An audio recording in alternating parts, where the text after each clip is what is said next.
E fazer, e fazer pelo menos um item da apostila nova, tá?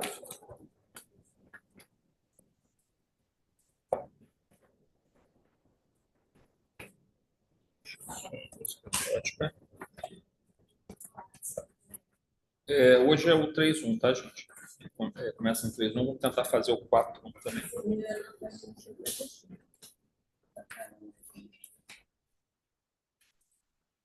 Página 57. Não, 57. Antes da Valerinha ali para a gente, só lembrando, né, que eles estão adentrando um local bem pesado ali do umbral, e agora eles se aproximam da cidade, começam a narrar as características também da cidade, e aí a necessidade da concentração do grupo aumenta, em razão dos riscos, né, envolvidos nesse tipo de tarefa. Tá? Eu pedi então a Valéria para ler para a gente, por favor. Eu não sei. O meu foi 57, mas o meu é. Nossa, isso aí eu perdi também. Ah, deve ser 57. O meu 57, deve ser 60. O novo é 59, o Isabel. Não, desculpa, 58. 58. 58, né? O novo é 58. Pode. Música exótica fazia-se ouvir não distante, e Rúbio rogou-nos prudência e humildade em favor do êxito no trabalho a desdobrar-se. Erguemo-nos e avançamos. Fizera-se-nos tardio passo e nossa movimentação difícil. Em voz baixa, o orientador reiterou a recomendação. Em qualquer constrangimento íntimo, não nos esqueçamos da prece. E de hora em diante, o único recurso que dispomos a fim de mobilizar nossas reservas mentais superiores em nossas necessidades de reabastecimento psíquico. Qualquer precipitação pode arrojar-nos a estados primitivistas, lançando-os em nível inferior, análogo a dos espíritos infelizes que desejamos auxiliar. Tenhamos calma e energia, doçura e resistência, de ânimo voltado para o Cristo. Lembremos-nos de que aceitamos o encargo dessa hora, não para justiçar, e sim para educar e servir. Adiantamos-nos caminho fora como se fazia possível. Em minutos breves, penetramos vastíssimas aglomeração de vielas, reunindo casario decadente e sórdido. Rostos horrendos contemplávamos furtivamente, a princípio, mas à medida que varávamos o terreno, éramos observados com atitude agressiva por transuentes de mísero aspecto. Alguns quilômetros de via pública, repletos de quadros deploráveis, desfilaram a nossos olhos, mutilados a centenas, aleijados de todos os matizes, entidades visceralmente desequilibradas, ofereciam-nos paisagens de arrepiar. Impressionado com a multidão de criaturas deformadas que se enfileiravam sob o nosso raio visual, perfeitamente arrebanhadas ali em experiência coletiva, enderecei algumas interrogações ao instrutor em tom discreto. Por que tão extensa comunidade de sofredores? Que causas impunham tão flagrante decadência da forma? Paciente orientador não se fez demorado na resposta. Milhões de pessoas, informou calmo, depois da morte, encontram perigosos inimigos no medo e na vergonha de si mesmo. Nada se perde, André, no círculo de nossas ações, palavras e pensamentos. O registro de nossa vida opera-se em duas fases distintas, perseverando no exterior, através dos efeitos de nossa atuação em criaturas, situações e coisas, e persistindo em nós mesmos, nos arquivos da própria consciência, que recolhe matematicamente todos os resultados de nosso esforço, no bem ou no mal, ao interior dela própria. O espírito, em qualquer parte, move-se no centro das criações que desenvolveu. Defeitos escuros e qualidades louváveis envolvem-no, onde se encontra. A criatura na terra, por onde peregrinamos, ouve argumentos alusivos ao céu e ao inferno, e acredita vagamente na vida espiritual que a espera, além-túmulo. Mais cedo do que posso imaginar, perde o veículo da carne e compreende que não se pode ocultar por mais tempo desfeita a máscara do corpo sob a qual se escondia a maneira de tartaruga dentro da carapaça. Sente-se tal qual é e receia a presença dos filhos da luz, cujos dons de penetração lhe identificariam, de pronto, as mazelas indesejadas. O perispírito para a mente é uma cápsula mais delicada, mais suscetível de refletir a glória ou a viciação, em virtude dos tecidos rarefeitos de que se constitui. Em razão disso, as almas decaídas, no impulso de revolta contra os deveres que nos compete a cada um, os serviços de sublimação, aliam-se umas às outras, através de organizações em que exteriorizam, tanto quanto possível, os lamentáveis pendores que lhes são peculiares, não obstante ferretoadas pelos aguilhões das inteligências vigorosas e cruéis. Se a gente fazer a leitura, deixa eu ver só uma coisa rápida para ler aqui. Só um minutinho. Essa 3.2? Não, 3.1.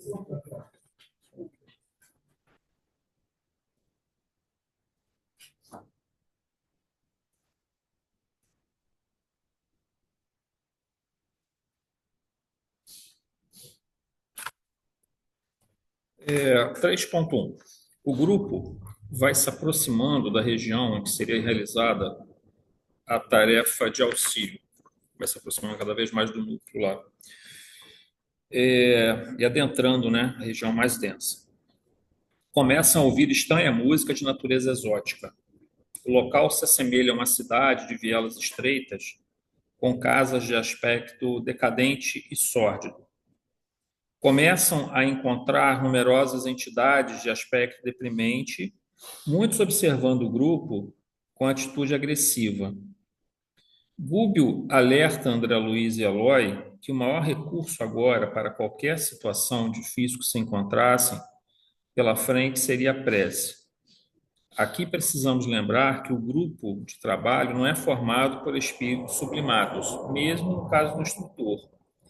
Todos ainda possuem atavismos comportamentais e padrões de pensamentos que, mesmo não estando aparentes no nível consciente, pois eles vêm trabalhando arduamente para se melhorarem e cultivando padrões elevados de conduta, ainda existem no nível subconsciente.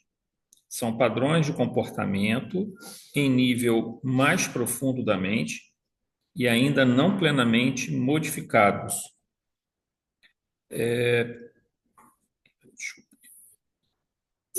Pela luz da inexorável evolução. Então, vamos deixar isso aqui primeiro, vamos fazer só um comentário. Primeira coisa.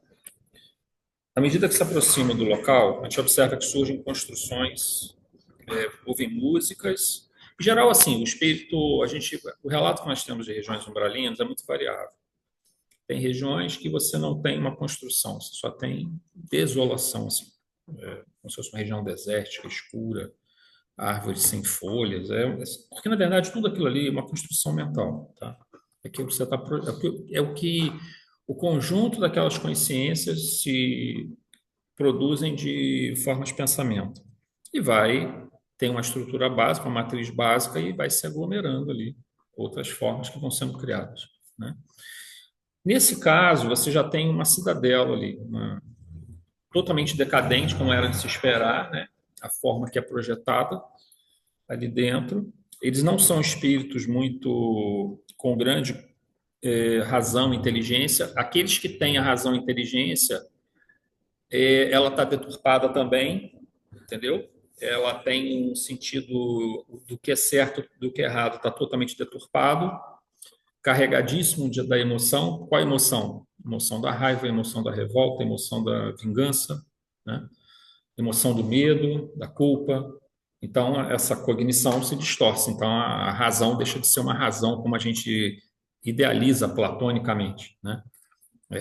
No sentido mais puro, não é assim que funciona para eles.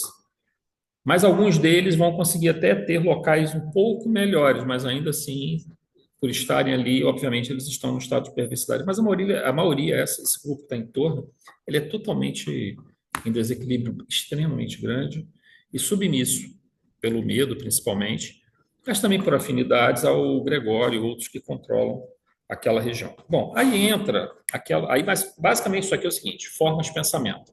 E aí entra aquela questão que nós já falamos. Diferentemente da estrutura da matéria, que ainda consegue se manter por um certo tempo, o que eu digo um certo tempo?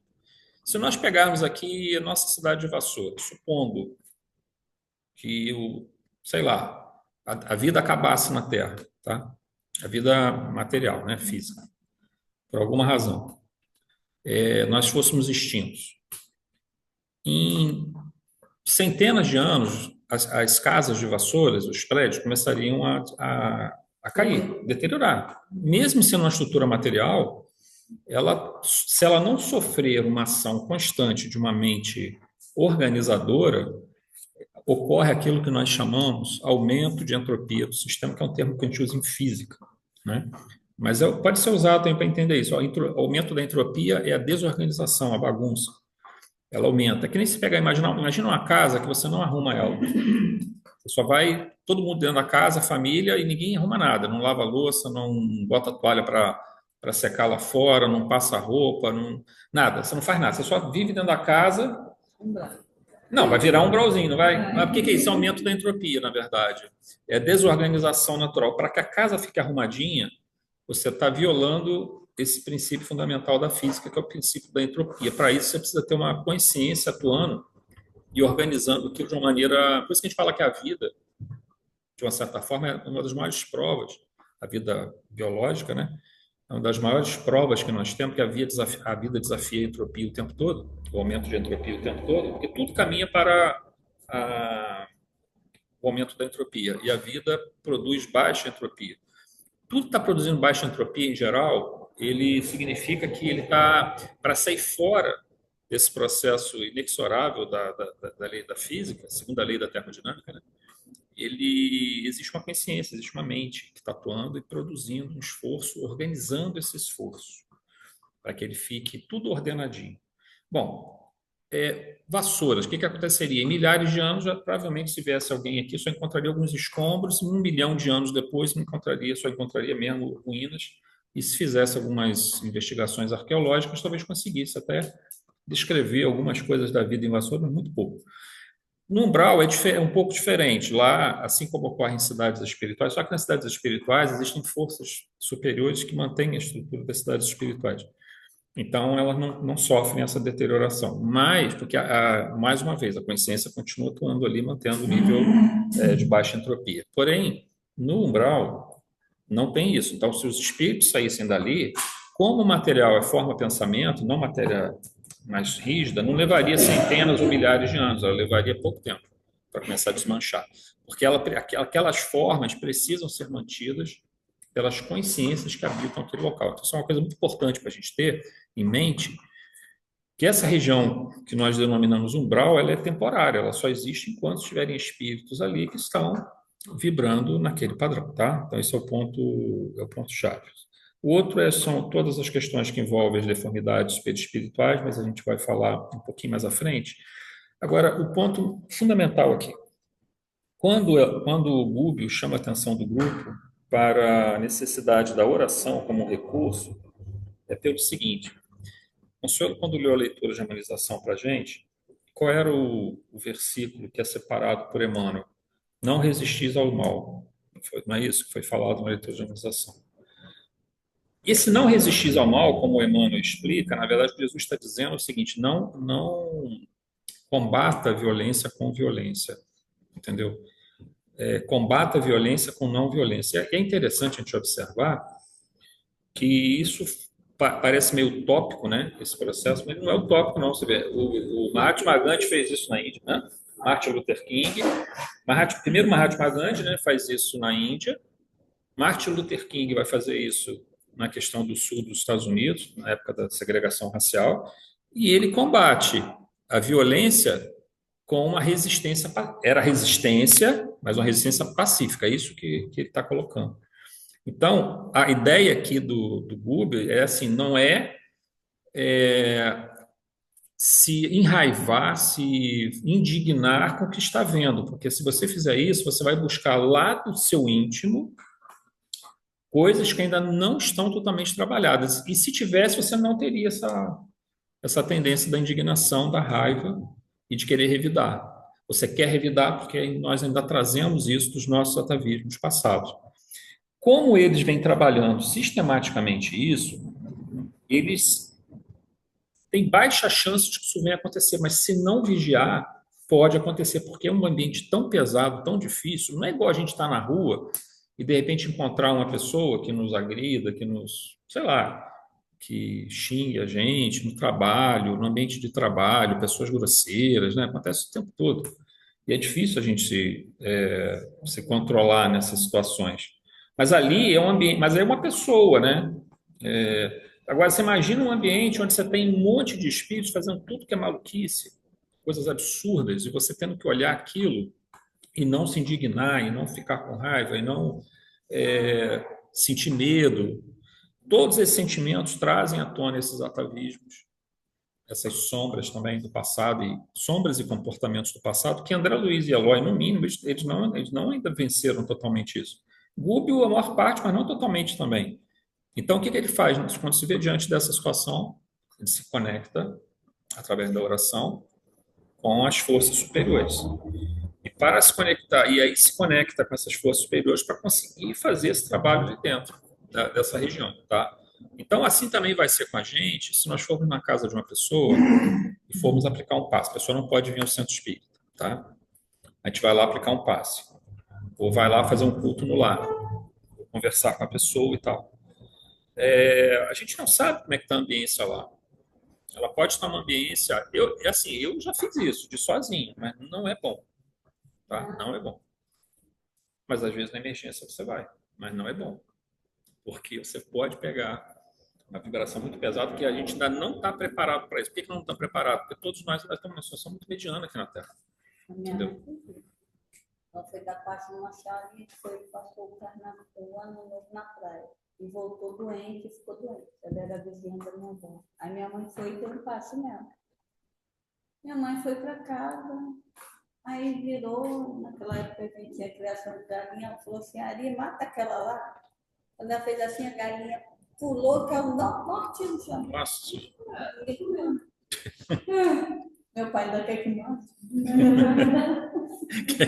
Ninguém ia comer. Então ficou pesado ali, né?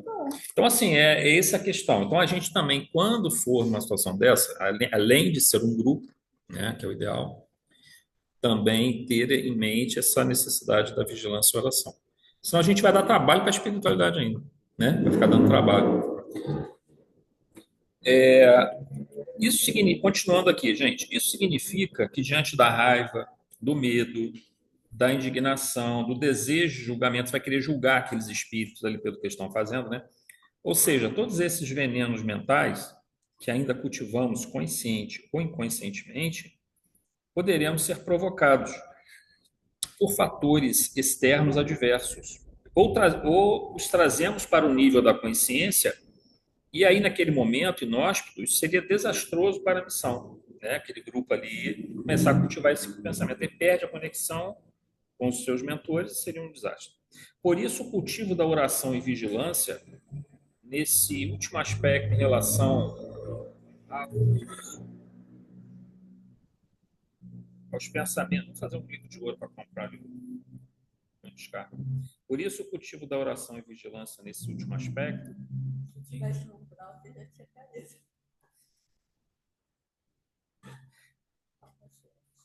Não, mas eu estou paciente, só quero fazer o livro de hoje para comprar o cano de descarga, entendeu? E doar para ele, claro, seria uma doação. Nesse último aspecto, em relação aos pensamentos cultivados, como recurso imprescindível de segurança. 3.2. A seguir, Buber explica a razão de tantos espíritos ali apresentarem os perispíritos em grande deformidade. Seus corpos espirituais se apresentavam em lastimável estado, com mutilações, lesões várias, aspecto assustador, e como veremos em capítulo posterior, até mesmo a mutação perispiritual apresentando formas monstruosas e animalescas. A gente vai ver depois, alguns apresentam formas até animais, tá, gente? Aí é perda da forma perispiritual, mas aí são casos mais graves, né? Conforme o instrutor, tal situação surge porque o perispírito é matéria muito mais rarefeita do que o nosso corpo físico, pois é um corpo de energia sob o comando mental do espírito. Por comando mental, queremos dizer a expressão dos pensamentos predominantes, que, por sua vez, possuem principalmente duas forças atuantes, a emoção e a cognição, né? A inteligência. Então, vamos lá. O que é o perispírito? O perispírito é um agregado de fluido vital em torno de um núcleo. Esse núcleo é a centelha divina, o nosso espírito, nosso self, né? Nosso eu, com E maiúsculo. Não confundir esse eu com ego, tá, gente? É o eu de self, não de ego, persona. Esse eu espiritual, essa centelha divina, esse princípio que carrega todas essas experiências encarnatórias e vai produzindo níveis cada vez mais elevados de entendimento e emoções também, de razão e emoção, ele tem um pensamento predominante. Na verdade, eu diria que nós temos o nosso comportamento se divide em três partes, ou melhor, nós temos três tipos de comportamento: pensamento, palavra, atitude. A atitude para nós é fácil eu saber qual a minha atitude. Bom, peguei esse livro aqui. Bom, qual foi a minha atitude? Pegar o livro. Falei. Qual a atitude? Falei. Minha atitude está ali registrada. Mas qual é a atitude referente ao pensamento? Essa é uma questão interessante. Nosso pensamento fica flutuando o tempo todo. Ele é resultado, como nós já comentamos outras vezes, isso é um esquema bem simplificado, tá, gente? É um diagrama bem simplificado que a gente já usou em vários estudos já. Você tem um núcleo cognitivo aqui de múltiplas inteligências, tá? Não só racional, mas várias inteligências. Você tem um núcleo emocional, então você tem a emoção e a cognição. Você tem aqui um banco de memória de curto prazo, onde o tempo todo emoção e memória estão buscando informações no teu banco de memórias para não é tomar decisões, para poder processar a emoção ou processar a inteligência, qualquer que seja ela. Por exemplo, eu estou vendo uma notícia que fala sobre uma guerra no país tal. Mas que país é esse? Eu vou lá no meu banco de dados, da minha memória Quando eu falo curto prazo, é a memória mais ou menos dessa encarnação, tá? Porque a gente vai ter a memória subconsciente, que não é essa que a gente se refere nesse diagrama. Aí o país, assim, a guerra está sendo lá no Irã e Israel. Aí você vai lembrar de Oriente Médio, vai lembrar da história dos judeus ali indo para Israel, você vai lembrar vai vir memórias falando dos persas, né? Que hoje nós temos aí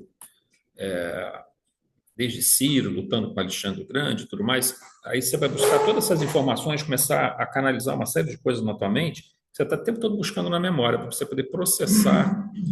Você pode fazer o equilíbrio de forças, quem tem mais força, quem tem menos força, quem ajuda quem nessa geopolítica. Tudo isso você está recorrendo a um banco de memória, você está fazendo associações. Esse é basicamente um processo cognitivo, certo? Mas se você for uma pessoa antissemita, o teu emocional agora, ele começa a jogar um sentimento de raiva contra Israel e o teu julgamento sobre o Irã torna-se favorável. Se você for anti-islâmico, o teu pensamento contra o Irã se reforça. Vejam, o que eu quero dizer com isso é que a nossa razão nunca é 100%, a nossa inteligência. Ela sempre trabalha junto com a cognição. Não tem como você querer que seja diferente. A nossa emoção também, por outro lado, é influenciada pela nossa inteligência, seja ela de que tipo for, emocional, a inteligência somatosensorial, inteligência espacial, a inteligência lógica, a razão lógica, tem vários tipos, inteligência musical, inteligência literária, a gente tem várias formas pelas quais a nossa inteligência, uma pessoa pode escrever um livro, pode escrever uma obra maravilhosa de literatura e ser péssima em matemática, ela deixou de ser inteligente? Não. Então, a inteligência que você usa para escrever um livro, uma obra literária, não é a mesma inteligência que você usa para resolver um problema de matemática. São inteligências diferentes, mas são inteligências. Pode ser que Mozart não conseguisse escrever um livro, uma obra literária, mas compunha músicas maravilhosas. Então, a inteligência dele era uma inteligência musical. Então, nós temos múltiplas inteligências. Não dá para você dizer que a inteligência é só QI alto. Isso é um erro, é um equívoco. O QI é um subconjunto da inteligência. E aí você tem que chegar, e a tua vontade precisa determinar aquilo que você vai realmente querer. Vai falar, vai fazer ou vai pensar. Vontade é algo difícil de definir, mas ela é um elemento importante nesse caso, porque ela que define o comportamento. Agora, o que é o comportamento no pensamento? E aí que eu queria chamar a atenção de vocês para isso. Isso é mais importante, isso aqui não é abstração, isso é uma coisa muito, muito, muito importante. André Luiz, no livro Ação e Reação, chama isso de tema central. Aliás, quem chama de tema central é o obsessor, que está explicando para o grupo do André Luiz ali, que usa o termo tema central para dizer como é que ele conseguia trabalhar o processo obsessivo. E o que é o tema central? O que é a ideia dominante? Veja, eu consigo definir bem o comportamento palavra, porque ela aparece. Estou falando aqui agora, meu comportamento é a palavra nesse momento. Pode ser agressiva, pode ser uma palavra calma, que reconforta, né? Pode ser uma palavra que agride, pode ser uma palavra que acolhe. Meus atos, mesma coisa. Minha atitude pode ser boa ou ruim. Meu pensamento pode ser bom ou ruim, mas em que momento eu defino meu pensamento? Porque ele está sendo processado o tempo todo. Meu pensamento não para, né? Nosso pensamento não para. Ele está o tempo todo, nossa emoção, nossas múltiplas inteligências estão processando, se entrechocando em função de estímulos que recebemos do meio, em função de coisas que vêm do nosso subconsciente. Estamos buscando no nosso banco de memória e nossa vontade está o tempo todo definindo. Mas no caso do pensamento, a gente define comportamento a partir de um pensamento predominante. Porque nós temos várias flutuações dele. Então não dá para dizer que a cada microsegundo você tem um comportamento de pensamento. A gente vai definir comportamento de pensamento que é predominante. Então o que eu quero dizer com isso? Teve um momento em que você normalmente cultiva a sua paz, a sua tranquilidade, a sua busca de tentar se melhorar. Mas num momento, num instante, você viu uma coisa que te indignou, você ficou com raiva, mas aí você volta na mesma hora de novo, veja, o teu pensamento flutuou novamente com um padrão baixo, mas você não pode dizer que isso é o teu pensamento predominante, porque você conseguiu fazer com que ele voltasse ao teu padrão natural. Então, esse é o tema central, esse é o teu padrão normal. Então, a gente tem que tomar muito cuidado com isso, porque, primeiro, deve-se tentar evitar que a flutuação a gente não pode evitá-la. É que nem na meditação, por exemplo, quando você vai fazer meditação mindfulness, né? Atenção plena. O que eles recomendam? Se vier os pensamentos, e isso é muito claro na atenção plena, se vierem os pensamentos que te distraem, que te tiram do foco, não os julgue.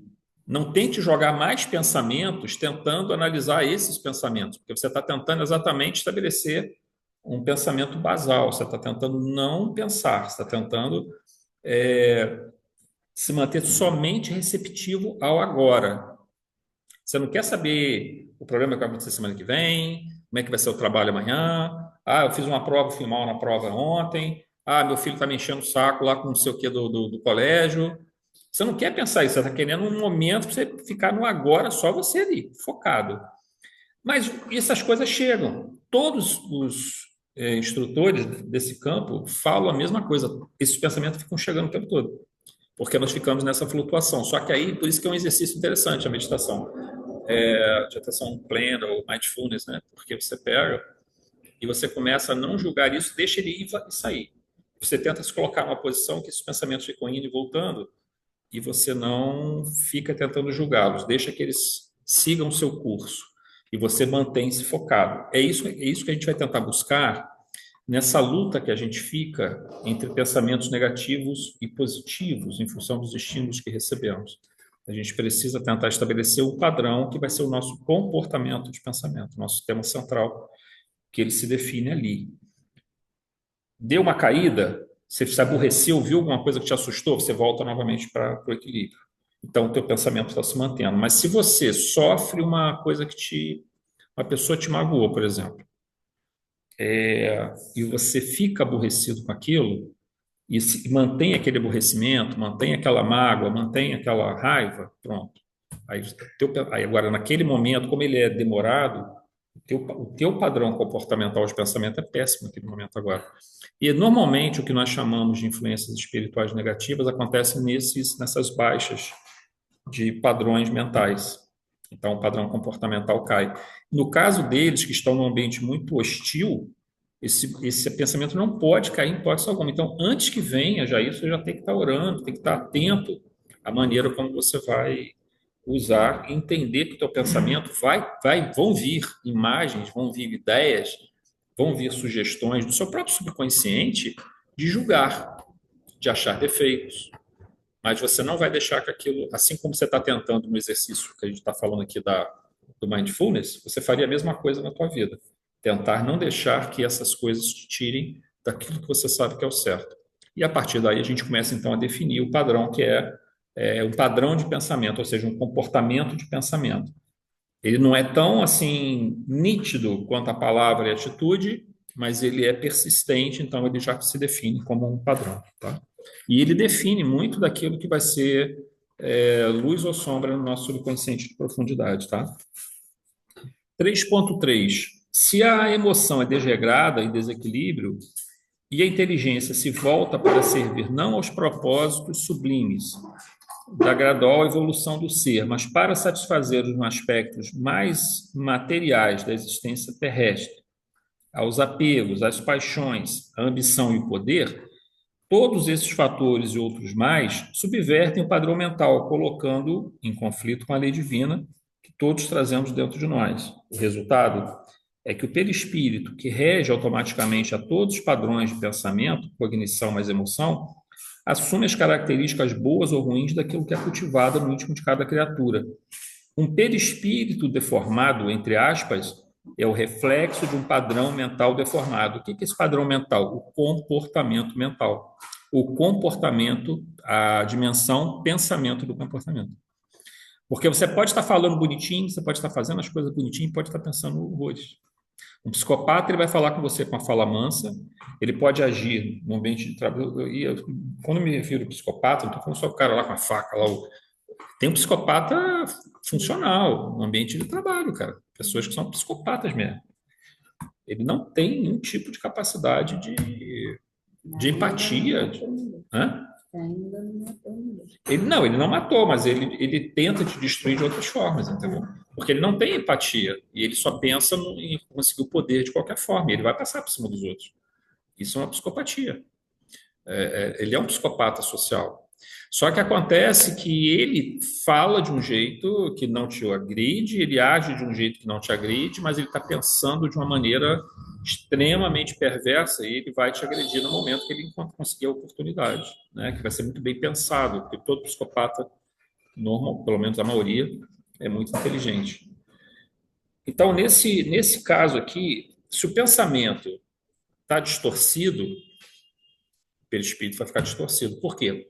Porque essa aglomeração do fluido universal em torno do foco inteligente, ele é modelado, ele é ajustado pelo pensamento. O pensamento é que dá a ele a sua forma, a sua característica, o seu padrão de vibração, a sua densidade. Então, pensamentos deformados, perispíritos deformados.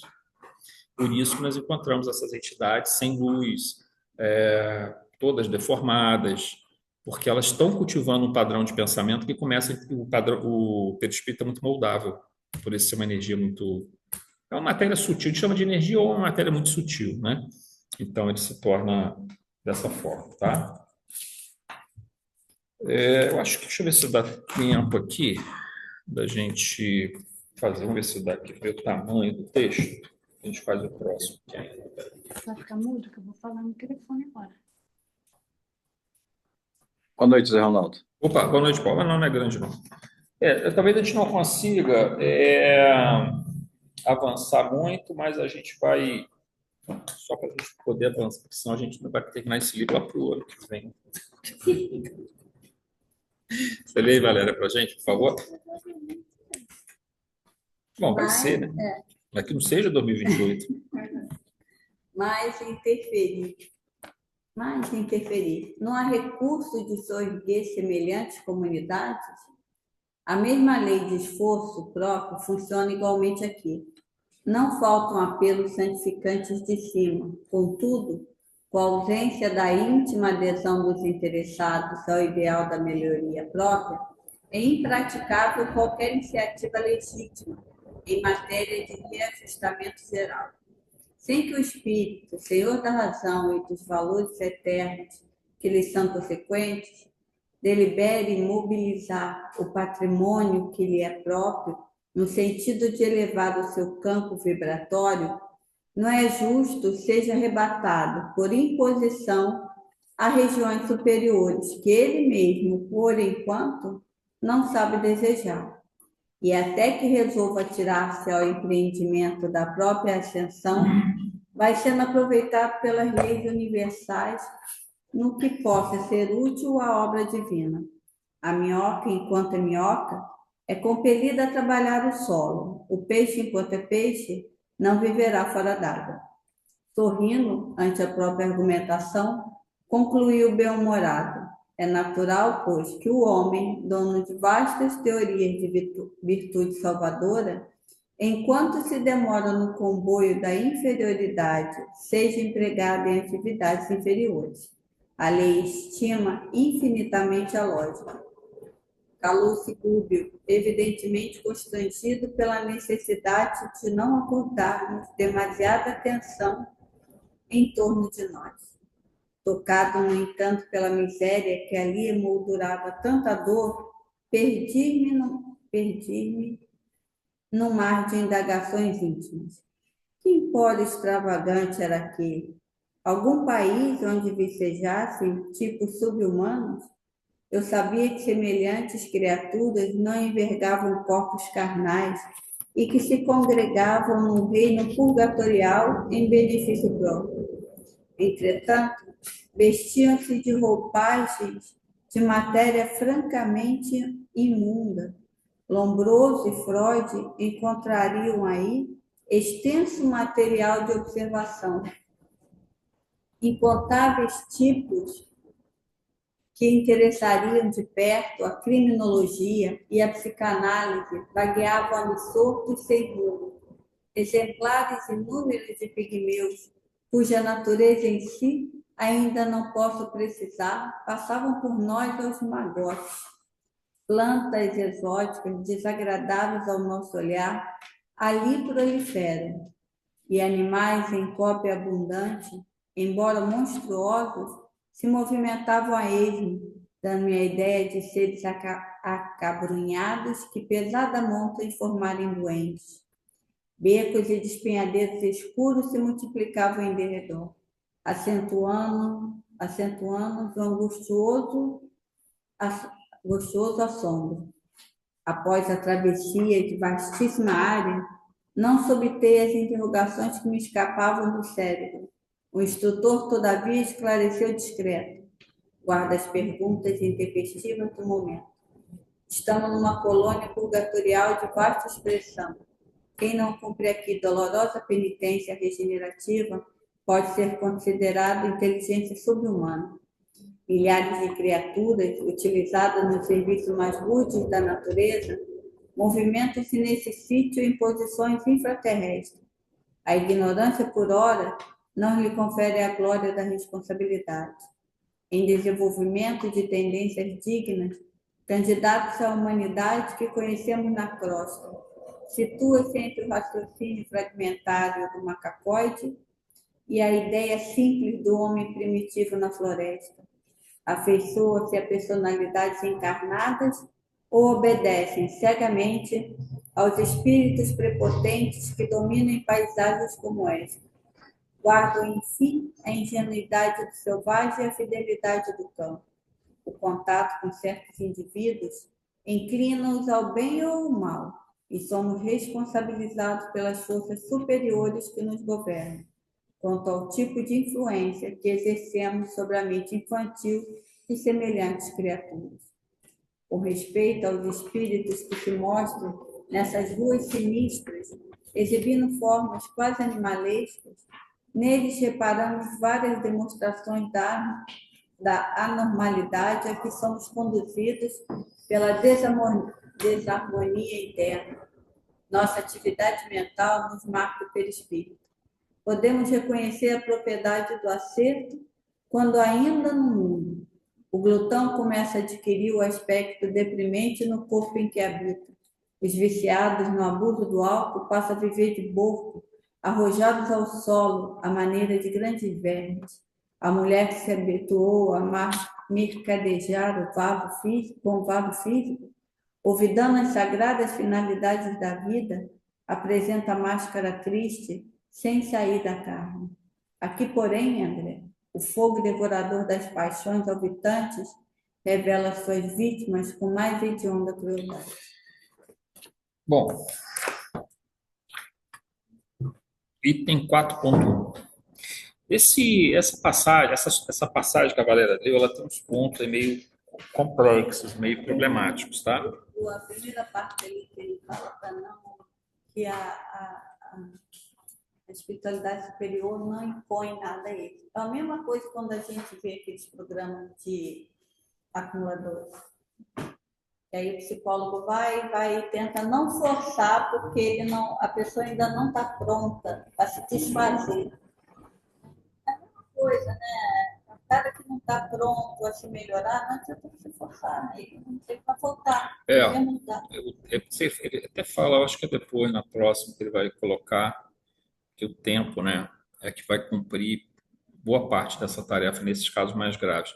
É claro, assim, o tempo, mas também se passar muito tempo e não houver uma reação de alguns deles, né, aí tem que haver uma intervenção, sei lá, do tipo reencarnação compulsória, Aí, né? a Paulinha falou do sofá que quebra. Você está deitado no sofá, está deitado no sofá, você não muda o sofá. Normalmente, internamente, o indivíduo cede, né, com a diversidade do meio. Mas a diversidade do meio ou aquele ócio que ele vive, que vai chegar a um ponto que ele não aguenta mais aquilo, né? Porque até o ócio, Até a maldade cansa. até a maldade cansa, até a preguiça cansa. Então, assim, vai chegar uma hora que você não aguenta, porque nós somos seres, por natureza, nós estamos toda hora querendo experiências, querendo conhecimentos, querendo mudanças, né? A gente muda o tempo todo. É da nossa natureza esse processo. Se a gente fica estagnado, chega uma hora que nós mesmos não aguentamos. Mas alguns espíritos são muito resistentes dentro disso. Então, às vezes, tem que haver uma ação, mas são casos mais raros, né? Você está já há milhares de anos numa situação dessa, vai ter intercessão, sim. Aí, no caso, é reencarnação compulsória, né? Alguma coisa do tipo. Pode-se fazer também processos de regressão hipnótica, também produz resultados. Conseguir entes queridos. Às vezes acontece uma coisa interessante. Imagina que você é um espírito que fez muito mal, tá? Mas você tem um espírito ligado a você que você gosta muito desse espírito. Esse espírito gosta muito de você. Só que esse espírito não está em condição evolutiva ainda, está melhor do que você, mas ele não está em condição evolutiva ainda para te ajudar. E outros que tentam ajudar não conseguem, nesse exemplo que você colocou. Às vezes vai precisar que esse espírito avance para que ele que tem essa chave de abrir esse coração endurecido, porque por mais que aquele espírito seja endurecido, ele tem esse amor, porque é da nossa natureza ter isso, da nossa natureza divina, e é essa chave, às vezes, que vai conseguir, é essa chave que essa criatura tem que vai abrir esse coração endurecido para que uma recha de luz entre lá. Mas só que não dá, às vezes, para esse espírito fazer isso se ele também não evoluir. Então, às vezes, ele vai ter que evoluir para vir ajudar esse outro irmão que ficou para trás. Entendeu? Mas sempre há recursos, sempre há meios pelos quais esse processo... Mas, normalmente, Isso não vai acontecer o tempo todo assim, dessa forma. É dado um tempo, né, para que o próprio automecanismo de correção venha a produzir os seus resultados, né? 4.1, a gente não vai ler tudo não, tá, gente? A gente vai ler um pouco, porque tem uma parte aqui que é um pouco mais complicada do que ele coloca aqui, que a gente vai ter que comentar com mais cuidado na semana que vem, tá? Eu vou até pegar a passagem, eu leio de novo rapidinho essa passagem aqui, que é uma passagenzinha, uma passagem curta, mas ela é meio complicada, meio problemática. Eu deixo até ela meio que aberta aqui na nossa apostila, porque não dá para a gente tirar uma conclusão muito clara de uma coisa que ele fala aqui, mas a gente vai comentar isso só na semana que vem. 4.1. André Luiz, diante desse quadro de tamanho sofrimento e perturbação, pergunta sobre a assistência que pode ser realizada pela espiritualidade superior naquelas regiões. Rubio esclarece que o auxílio nunca falta, mas necessita da lei de esforço próprio, que ali funciona da mesma maneira que em outros lugares, assim, aqui na Terra, se estivermos encarnados em qualquer lugar. Ou seja, é preciso que haja interesse e algum tipo de mudança interna em cada criatura que ali se encontre para que o socorro seja possível. Vejam, gente, aqui nós temos que considerar um detalhe. Se você é possível você começar a alcançar furar, atravessar essas camadas, essas cascas, essas crostas que foram criadas no indivíduo pela oração, pelo diálogo, mesmo que o indivíduo não reaja a isso. Só que é muito demorado esse tempo. E aí, o que acontece? Isso aqui nós estamos falando de uma ação intercessória, onde você começa a orar para o indivíduo. Só que imagine só, você tem 100 espíritos sofredores, tá? E você tem um grupo de 5 socorristas, por exemplo. É mais ou menos essa média aí, talvez menos, que nós temos. Quem que você vai socorrer primeiro? Quem tem chance de você conseguir resultado. Se você é um médico, é igual no hospital, você é um médico, você só tem um leito no CTI. Aí você tem um indivíduo que a chance dele sobreviver 0,1%, né? Então, não tem jeito. Você vai ter que fazer uma escolha triste, mas é uma escolha que tem que ser feita. Então, às vezes é necessário que um trabalhador espiritual, o encarnado que está orando, ele vai direcionar para aquele que tem a melhor chance. Eu digo pelo menos a longo prazo, né? Pelo menos a médio e longo prazo. Porque ele não consegue atender a todos, ele não vai ter chance. Então, você pode fazer uma oração para todos, mas o trabalho específico terá que ser feito naquele que está mais próximo. Porque se você resgata aquele que está mais próximo, você diminui, principalmente se tratando dessas regiões aqui, você diminui a população, entre aspas, né, dali de dentro, e diminui o nível de negatividade do próprio ambiente, o que já ajuda os que estão ao redor.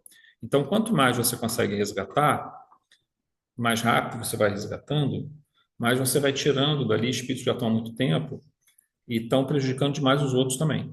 Só que isso demora tempo, isso não é uma coisa rápida. Os espíritos que chegam aqui na casa, por exemplo, são levados, tudo bem, se for uma questão de perturbação por desencarnação, esse processo não é muito demorado. Em geral, o choque anímico e tal, e mais a doutrinação que acontece, é o suficiente para o espírito aceitar ser levado ou adormecido para ser levado com bom sucesso, né, com uma boa taxa de efetividade para postos de socorro, para colanos espirituais. Agora, imagina um espírito que chega aqui, que já está há 150 anos, na região aqui da crosta de Vassouras, na época da escravidão, aquelas coisas todas que nós sabemos. O trabalho com ele não vai ser. O umbral vassourense. Aí o que vai acontecer? Não vai conseguir curar esse espírito de uma hora para outra.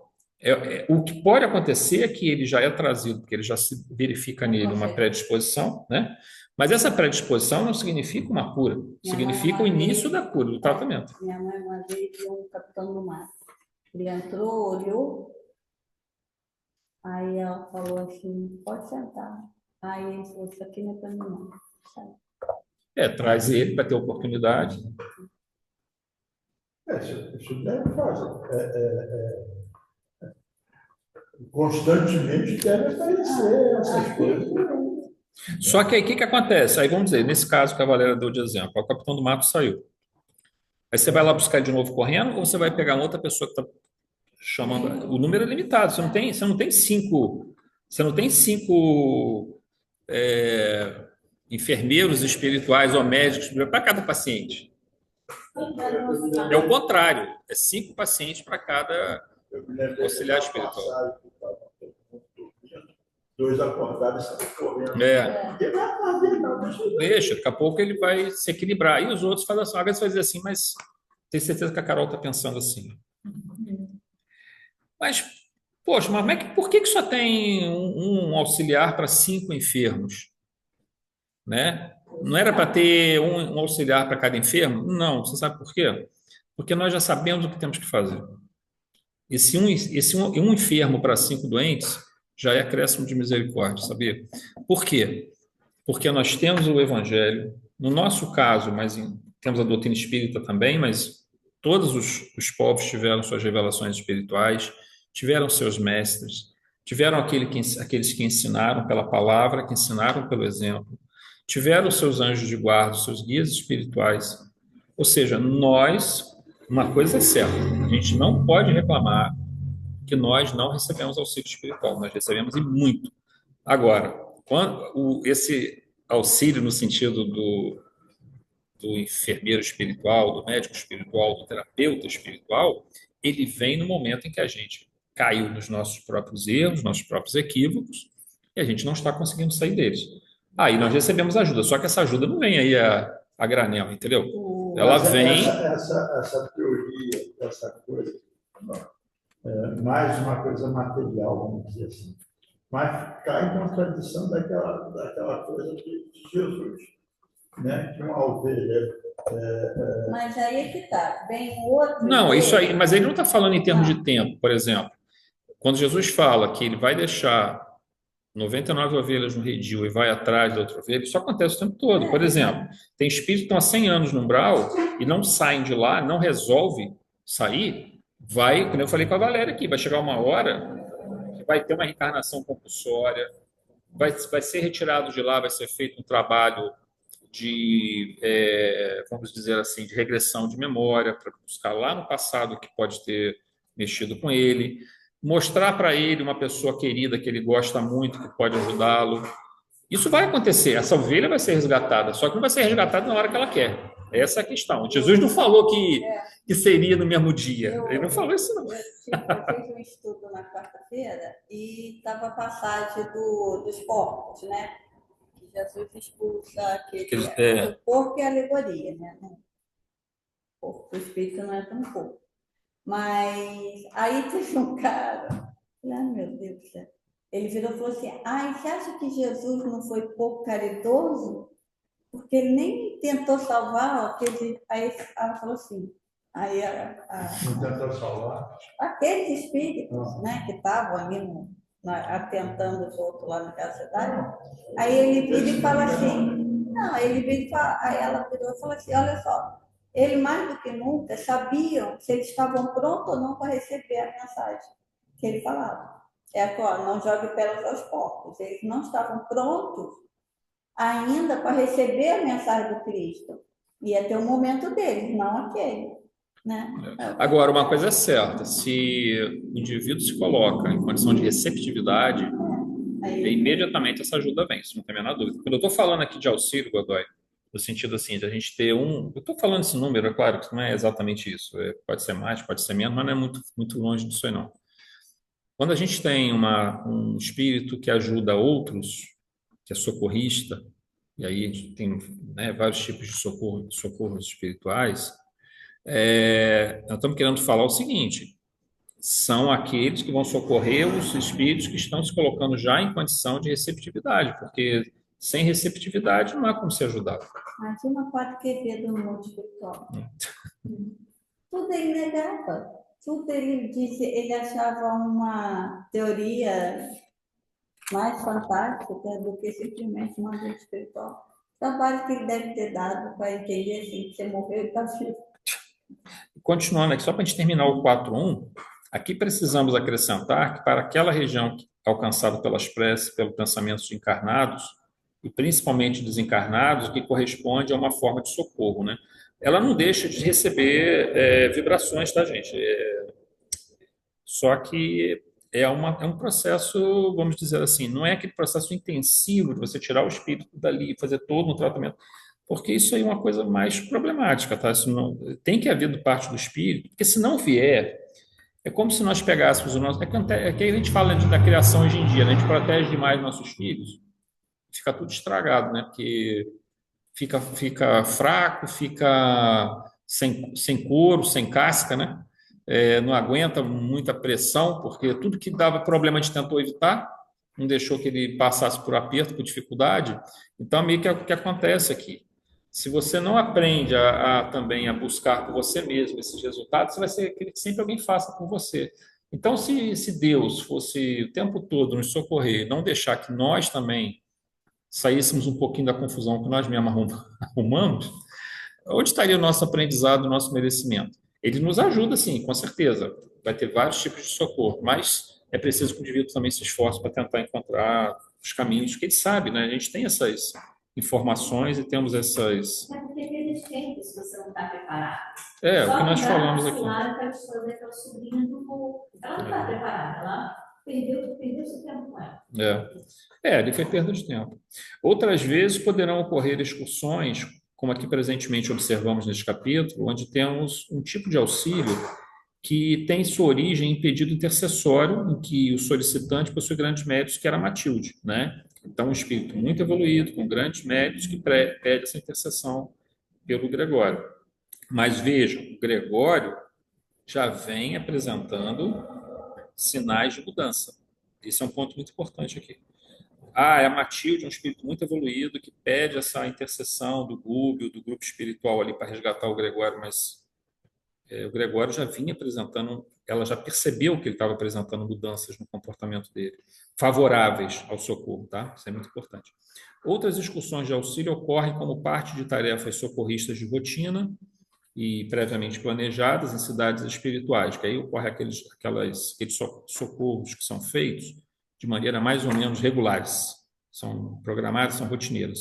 Outras vezes haverá necessidade de reorganização daquela ambiência, seja pela ação de forças naturais, seja pela intervenção de mentes mais elevadas, quando eventualmente se percebe que, pelos mecanismos usuais, alguns daqueles espíritos não se modificam com o passar do tempo, eles resistem muito, né? Essa última hipótese se apresenta em casos mais raros, envolvendo espíritos endurecidos. Agora, tem uma situação, a gente vai terminar aqui então, gente, hoje. Existe uma situação que a gente vê, eu não me lembro se é em Mensageiros, agora eu estou na dúvida aqui, que tem uma casa, parece que é lá Fabiano de Cristo, se não estou enganado, que ela um posto de socorro na espiritualidade, naquela região onde eles estavam, fica tão densa a matéria, essas formas mentais, fica tão densa, que vem uma tempestade e limpa aquilo tudo. Os espíritos saem correndo e... Não, eu acho que é no Mensageiro. Eu acho que é no Mensageiro. Eu não tenho muita certeza, mas acho que é no Mensageiro. Aí o que acontece? Vem como se fosse uma tempestade elétrica, ela vai limpar aquilo ali. Porque aglomerou tanta matéria mental. Agora, a gente não precisa dizer que necessariamente a espiritualidade produziu aquilo. Às vezes pode ser que esse seja um mecanismo natural. Isso a gente não sabe, porque não é explicado. A gente não sabe se é um mecanismo natural que surge pelo acúmulo desses fluidos deletérios, eles acabam desencadeando esses processos de autorregulagem. Como acontece no nosso próprio mundo, em várias situações, né? Você começa a jogar muito dióxido de carbono na atmosfera, você cria um efeito estufa, aumenta a temperatura, a vida vai tender se nós não mudarmos esse curso, a vida tende a diminuir na Terra, aí você diminui essa emissão de dióxido de carbono, o dióxido de carbono vai depois ser reabsorvido pela água do mar e tudo mais, novamente se organiza a atmosfera. Então, a gente tem mecanismos de autorregulagem, e pode ser que seja um mecanismo também de autorregulagem a nível astral, não dá para a gente saber. Mas, certamente, você tem um acúmulo de matéria mental tão densa, aí você já impede praticamente a mudança comportamental, mental, principalmente, dos pensamentos das pessoas que ali moram, porque fica tão denso, tão negativo, que você não consegue mais se modificar. Então, aí, nesse caso, aquela ambiência já se tornou digamos assim, inviável para o processo evolutivo. Então, você tem que produzir mudanças ali. Então, eventualmente, isso pode acontecer. Não é comum, não é usual, né? Precisa que se forme estruturas densas demais, mas pode acontecer. Mas tudo segue o seu rumo e a própria lei, ela contém. Não era, nenhum espírito desse precisaria estar ali. A verdade é essa. Se nós vivêssemos, vamos colocar assim, vamos pensar com bastante cuidado. As informações que nós temos hoje com relação a como eu devo conduzir minha vida, como eu devo conduzir minha jornada. Isso eu estou me referindo, gente, entendendo, é claro, que cada um vai conduzir sua jornada dentro do seu nível evolutivo, porque tem indivíduos que não têm ainda essa capacidade de entender, por exemplo, um livro dos Espíritos. Mas ele também vai ser menos cobrado. Não é a mesma coisa, são situações diferentes, tá? Igreja evangélica, quando o pastor Peraí, bora lá. Não afasta meu raciocínio aqui, peraí. Aí, o que acontece? Todos nós, no nosso nível evolutivo, temos algum tipo de assistência, de auxílio, de orientação, de normas que nos mostram o caminho. Se nós seguíssemos isso, se nós sempre fizéssemos a escolha correta, e nós, a princípio, poderíamos fazê-lo, os umbrais estariam vazios. Tá? Então, na verdade, eles só estão cheios porque nós persistimos em cometer os mesmos erros do passado ou novos erros, né, que vamos criando. Mas as orientações não nos faltam. A gente não vai poder chegar lá em cima ou no outro plano e dizer assim, não, mas eu não sabia disso. Vocês não me falaram nada? Mas isso não podia, não? Ué, mas eu não estava sabendo disso, não. Você não vai ter cara de pau falar isso, vai? O espírito vai começar... Ele não vai ficar com raiva de você, né? Ele vai só brilhar um pouquinho e você vai ver assim, a mentira já estampada no perispírito. Bom, gente, nós vamos fazer então nossa oração de encerramento.